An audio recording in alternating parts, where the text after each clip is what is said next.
Берік ашуға булығып Айгүлге саусағын шошайтты. Даусы дірілдеп бұрынғыдан да қатты шығып кетті. Сенсіз бұл үй бір аптада өмір сүре алмайды. Барлығы менің арқамда тұр.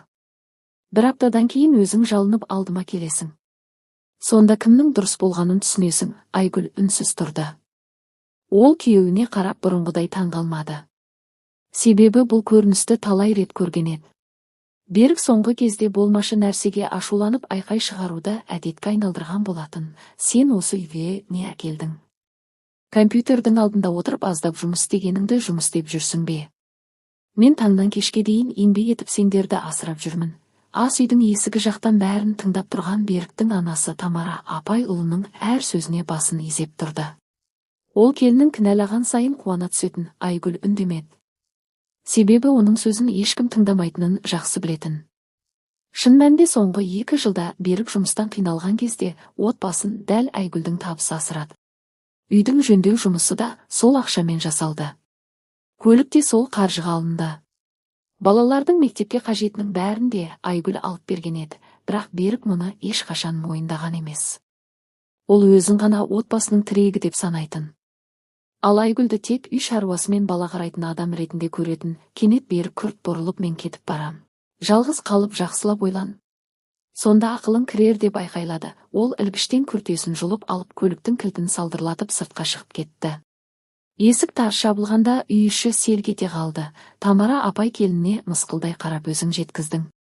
Енді қалай өмір сүретініңді көрейік деп бөлмеден шығып кетті. Айгүл қонақ бөлмесінің ортасында жалғыз қалды. Ол бұрынғыдай қорықпады. Күйеуінің артынан жүгіріп кешірім сұрағысы да келмеді. Кеудесін жайлаған жалғыз сезім тыныштық еді. Алғашқы күндері бәрі түс секілді өтті. Айгүл балаларын мектепке жіберді. Өз жұмысын істеді.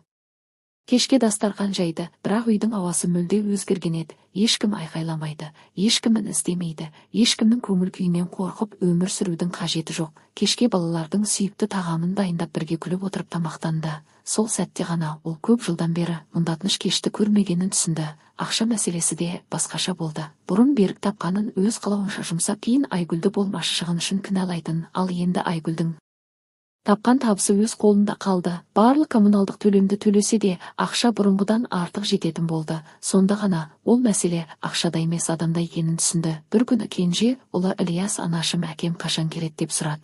Айгүл балаларының көңілін бұзғысы келмей әкем жұмыспен кетті деп қысқа жауап берді. Сол кезде қызы Дана жай ғана күлімсіреп анашым қазір үйіміз өте тыныш болды.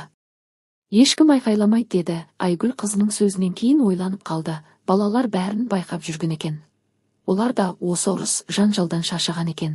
Сол күні Айгүл жүрегінде бір шындықты анық сезінді. Ол енді Беріктің қайтып келгенінен қорқатын болды.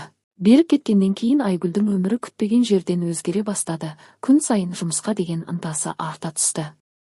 Бұрын ұрыс пен ренішке кететін уақыты енді өз кәсібіне жұмсалды. Ол бұрыннан бірге жұмыс істейтін клиенттеріне қосымша қызмет ұсынды. Тағы бірнеше мекемемен келісім жасап табысын көбейтті. Жұмыс көлемі 2 есе артты. Шаршайтын болды. Бірақ сол шаршаудың өзі көңіліне қуаныш сыйлайтын. Алғаш рет бұрынғысынан бірнеше есе көп жалақы алған күні Айгүл банк қосымшасындағы соманы ұзақ қарап отырды. Бұл тек өзінің адал еңбегімен тапқан ақшасы еді. Ең алдымен жарты жылдан бері бұзылып тұрған ыдыс жуатын машинаны жөндетті. Кейін көптен бері армандаған жаңа жұмсақ диванды сатып алды. Ескі диванмен бірге өткен жылдардың ауыр естеліктері де үйден кеткендей болды. Ас үйге жаңа перде ілді.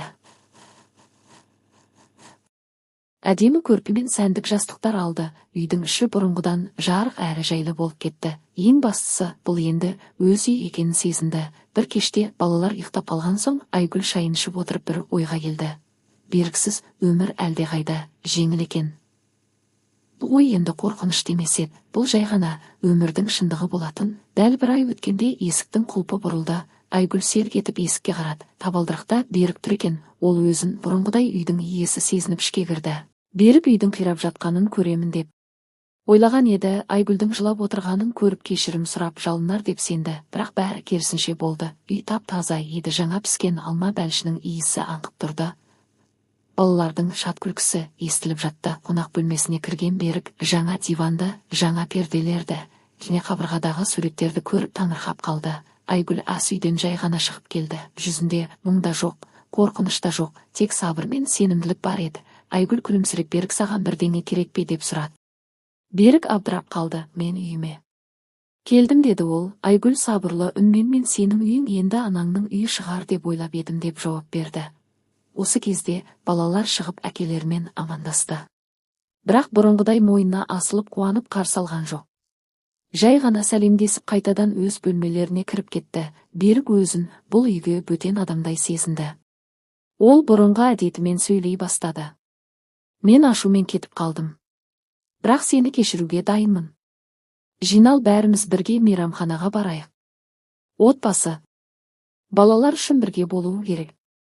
Айгүл оған біраз үнсіз қарап тұрды, сосын жай ғана айтты. Берік, сен бір кезде дұрыс айтқан екенсің. Берік таңырқап қай жерін деп сұрады.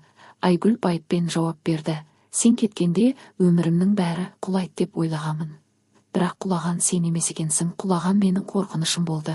Өзіме деген сенімсіздігім болды. Күн сайынғы уайымым мен шаршауым болды. Сен кеткеннен кейін алғаш рет еркін тыныстай бастадым. Бір ай бұрынғы Айгүл енді жоқ.